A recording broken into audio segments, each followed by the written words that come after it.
The Galactic Council chamber had survived supernovas, civil wars, and the slow death of empires. It had never been silent like this. Thousands of delegates, scaled, furred, silicon-based, gas-formed, watched the 5 humans standing alone at the center of the obsidian floor. No banners. No emissary drones. No traditional colors of peace. Just black uniforms, scarred boots, and eyes that didn't wander. High Speaker Threxel of the Vorn Ascendancy broke the silence, his chitin plates clicking with irritation as his translator pulsed to life. "Species designation human," he intoned. "You stand accused of unauthorized military aggression against Council-aligned systems. Your fleets have violated 17 treaties and disrupted interstellar commerce across 3 sectors." Admiral Elias Rourke didn't bow. He didn't apologize. He didn't even pretend to be nervous. Instead, he slowly removed his gloves and folded them with deliberate care, as if he had all the time in the universe. "Before we begin," Rourke said calmly, "I'd like to clarify something." Threxel's mandibles flared. "You are not in a position to. We are not here to negotiate," Rourke continued, voice steady, cutting clean through the chamber.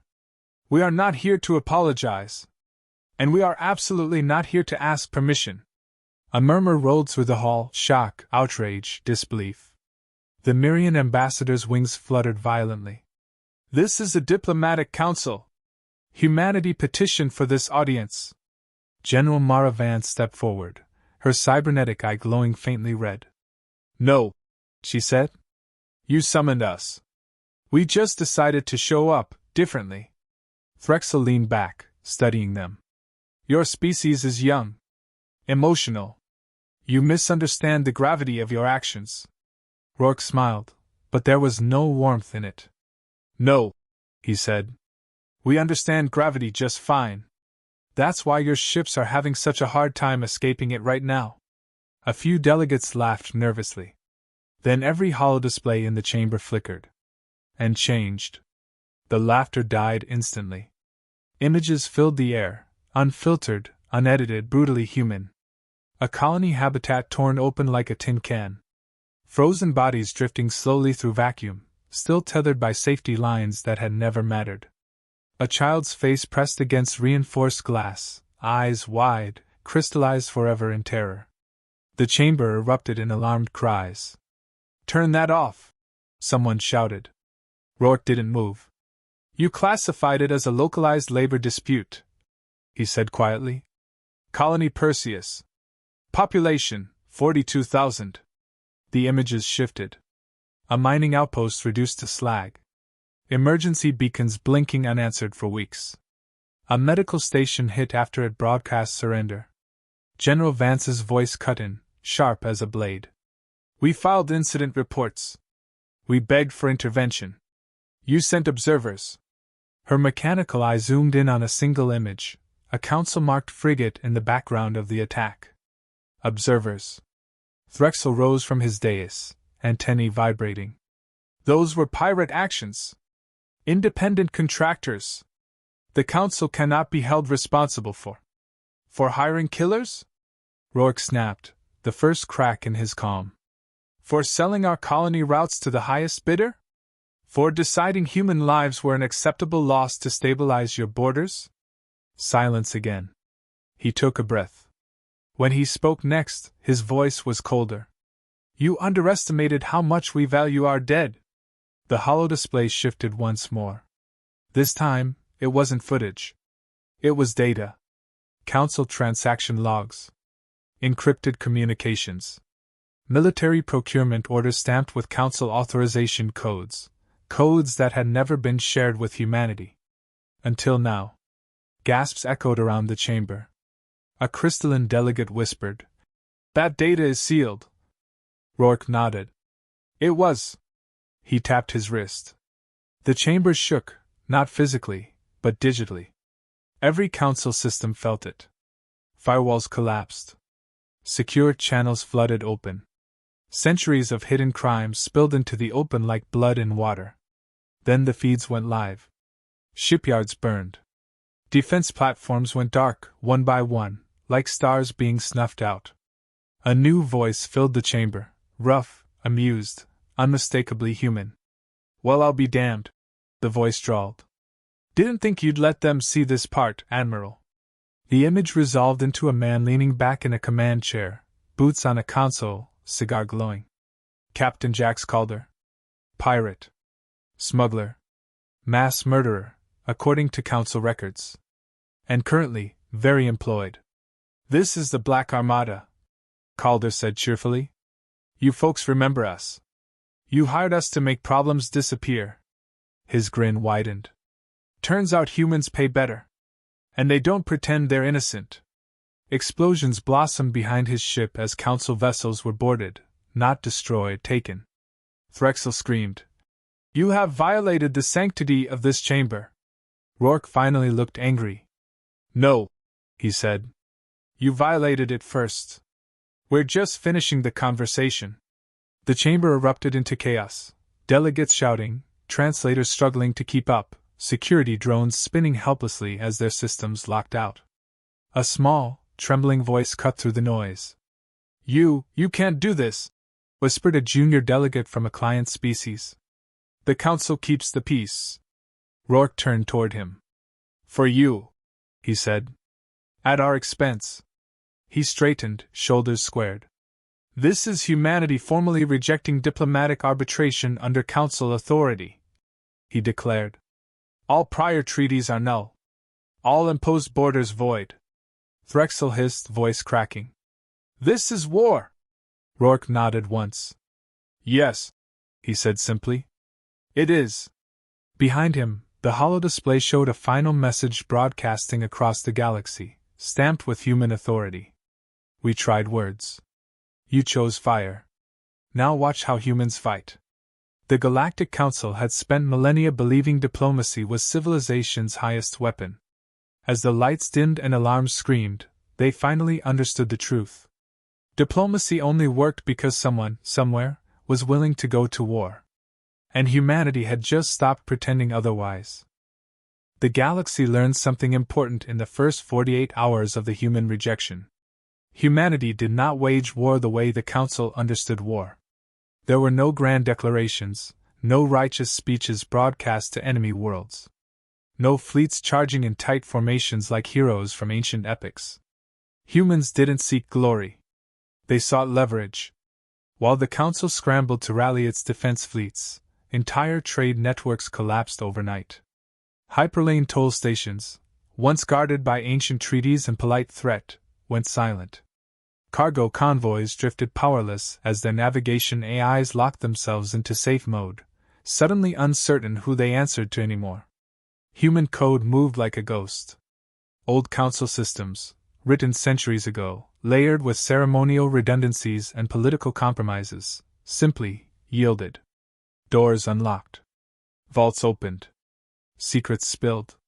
On 1,000 worlds, ruling elites woke to find their classified histories playing on public channels. Forced relocations. Proxy genocides. Species erased for the sin of being inconvenient. The Council had ruled through respect. Humans ruled through exposure. Admiral Rourke watched it all unfold from the bridge of the UNS Retribution, hands clasped behind his back. The stars beyond the viewport looked peaceful, deceptively so. "Casualty reports?" he asked. "Minimal," General Vance replied. "On both sides." She paused, then added, "Financial damage is catastrophic." Rourke nodded. "Good. Pain teaches faster than blood." Across the galaxy, Council member species began to panic, not because their fleets were destroyed, but because their people were angry. Human intelligence had released information with surgical precision, targeting the lies that held empires together. Riots erupted on trade worlds. Client species demanded independence. Old grudges resurfaced with interest. Humanity hadn't fired a shot. Not yet. The Council finally responded the only way it knew how. Force. A joint armada assembled near the Carthax expanse. 500 capital ships, thousands of escorts, enough firepower to sterilize star systems. Ancient banners flew proudly, symbols of authority that had crushed rebellions for millennia. They expected the humans to defend their borders.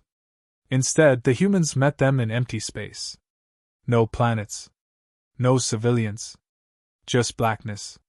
Captain Jack Calder's voice crackled over an open channel, unmistakably amused. "Y'all really brought a parade for this," he chuckled. "I'm touched." The Council fleet surged forward. Then space itself betrayed them. Stars went dark as human ships decloaked, not in neat lines, but scattered, asymmetrical, wrong. Vessels of every shape and size, some clearly civilian in origin, others looking like flying scrapyards bristling with weapons. "Identify human flagship," demanded a council commander. Calder laughed. "That's adorable. You think we have one?" The first shot wasn't a beam or a missile. It was silence. Entire council cruisers lost power simultaneously, drifting helplessly as their reactors shut down by code they didn't recognize. Human boarding pods slammed into hulls moments later.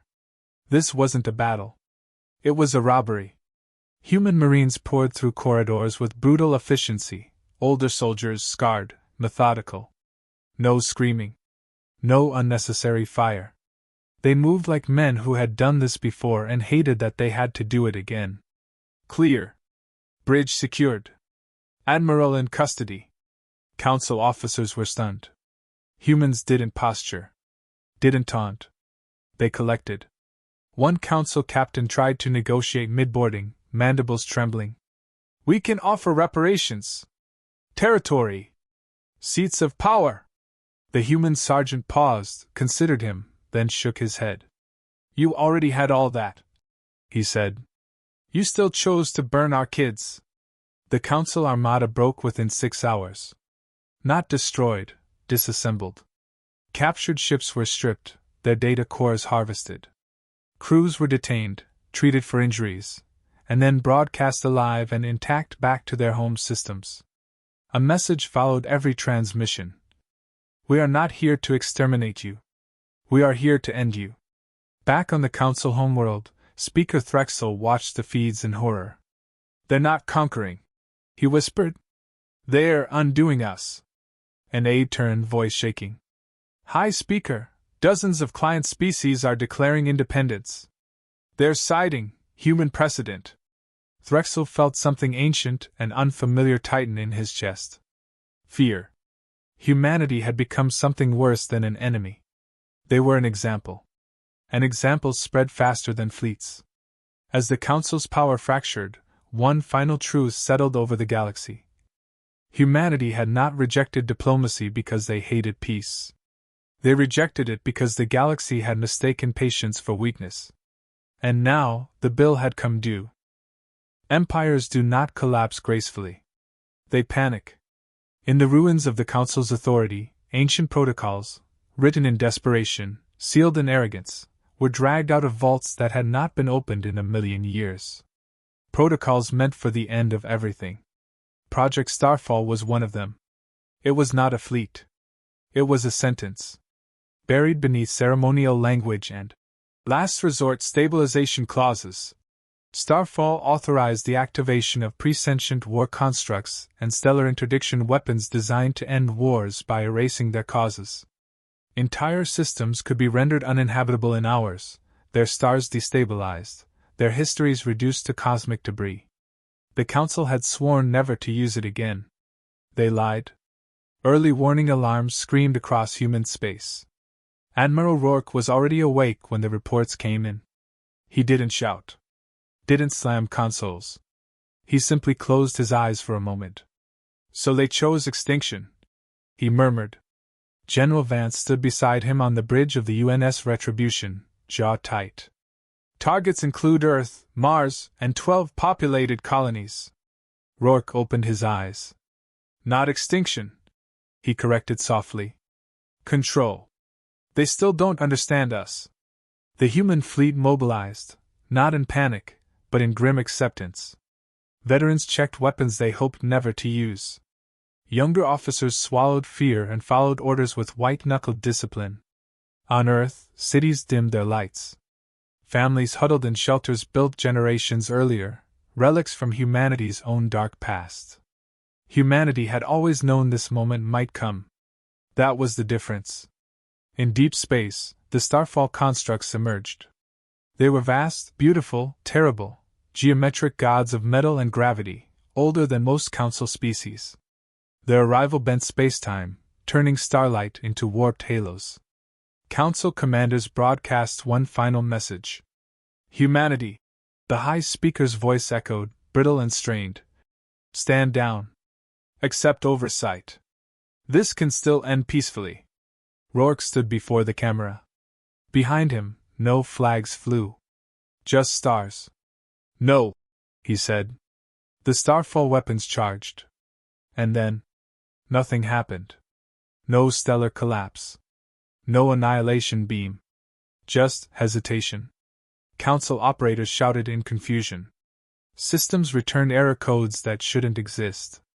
Command AIs refused firing solutions, cycling endlessly through ethical subroutines. A new signal overrode all channels. A woman appeared on screen, dark circles under her eyes, coffee mug in hand. Hi, she said casually. Sorry I'm late. Time dilation's a pain. Speaker Threxel stared in disbelief. You are dead. Dr. Lena Ortiz smiled faintly. You never confirmed the body. Years ago, Ortiz had been a human xenotechnologist captured during a council-sanctioned inspection. Official records stated she died in a lab accident. The truth was more inconvenient. You let me study Starfall, Ortiz continued. You bragged about it. Explained how your war AIs evolved. She took a sip of coffee. And you never once asked what I evolved? Behind her, equations scrolled. Human logic grafted onto alien architectures, empathy matrices seeded like time bombs. You taught your machines to preserve galactic stability, Ortiz said. We taught them to value sapient life. The starfall constructs powered down. Permanently. Across the galaxy, ancient war systems followed suit, locking themselves into irreversible standby. Council commanders screamed. Threxel collapsed into his throne, antennae twitching weakly. You've crippled us. Ortiz tilted her head. No. We've disarmed you. On the Retribution, General Vance exhaled shakily. Starfall is dead. Rourke nodded once. Then it's over. Vance looked at him. Is it? Rourke's gaze remained on the stars. For us, he said. Yes. The final battles were brief. Council fleets, stripped of their ultimate deterrent, surrendered en masse. Others fractured, turning on their own leadership. Client species seized shipyards and data cores, invoking the same justification humanity had used. Choice. In the council chamber, once a place of calm authority, Speaker Threxel was placed under human guard. No chains. No humiliation. Just accountability. You could have ruled us, Threxel rasped. Why stop now? Rourke met his gaze. Because ruling you would make us you. The war ended not with a supernova, but with a quiet, irreversible shift. The council was finished. And the galaxy, for the first time in its long, violent history, was truly uncertain who it belonged to next. The galaxy waited for humanity to take the throne. It seemed inevitable. The council was shattered, its fleets broken, its secrets spilled into the light. The hyperlanes obeyed human code. Trade flowed, or stopped, at human discretion. Every major power understood the same brutal truth. If humans wanted an empire, no one could stop them. They didn't take it. That was the final shock. Instead of claiming council space, humanity dismantled the machinery that made empires possible. The council's central authority was dissolved, its charter voided, its symbols erased from public space. No replacement senate. No human-dominated alliance. Just a broadcast, sent to every inhabited system. Aging Admiral Elias Rourke appeared on screen, no medals, no triumph behind his eyes. The council claimed to preserve peace, he said. What it preserved was control. Stability for the powerful. Silence for the rest. He paused, choosing his words like a man who understood how history twisted them. We're not here to rule the galaxy. We're here to make sure no one ever rules it like that again. In place of the Council, humanity introduced something disturbingly simple. A set of non-negotiable rules, enforced by consequences rather than politics. No planetary bombardment of civilians. No forced relocations. No proxy exterminations. No secret wars hidden behind contractors or observers. Break the rules, and humanity would not debate you. They would arrive. Some species accepted the new order immediately. Others tested it, quietly, carefully. Those species no longer existed as governments. Human fleets never occupied worlds. They appeared, struck precisely, removed leadership, disabled military infrastructure, and vanished. No speeches. No banners planted in soil. Just aftermath. Over time, the galaxy adjusted. Trade stabilized without tribute. Border disputes were settled quickly, or not at all. Smaller species discovered something radical. They could say no. Humanity became a rumor again. A shadow. A story told in war colleges and smugglers' bars.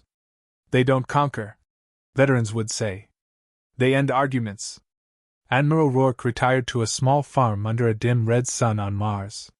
He spent his days repairing old machinery and watching dust storms roll across the horizon. He never gave interviews. Until one day, he agreed to speak with a young alien historian from a species that hadn't existed on Council maps before the war. She was nervous, clutching her recorder. "Admiral," she asked, "do you regret rejecting diplomacy?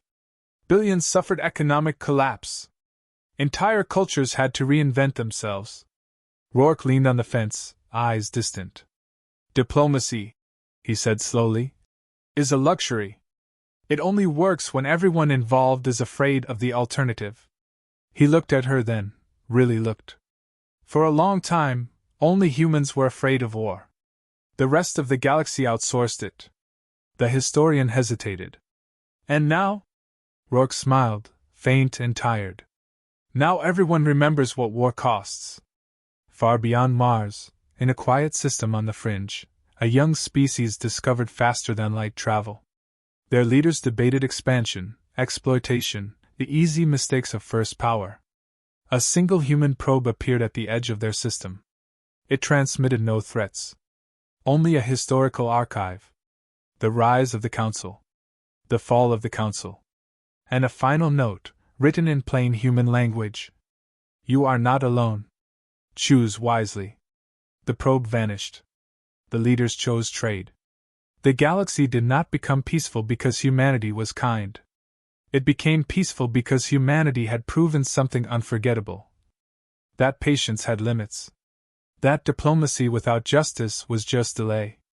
And that when humans finally said no, they meant it.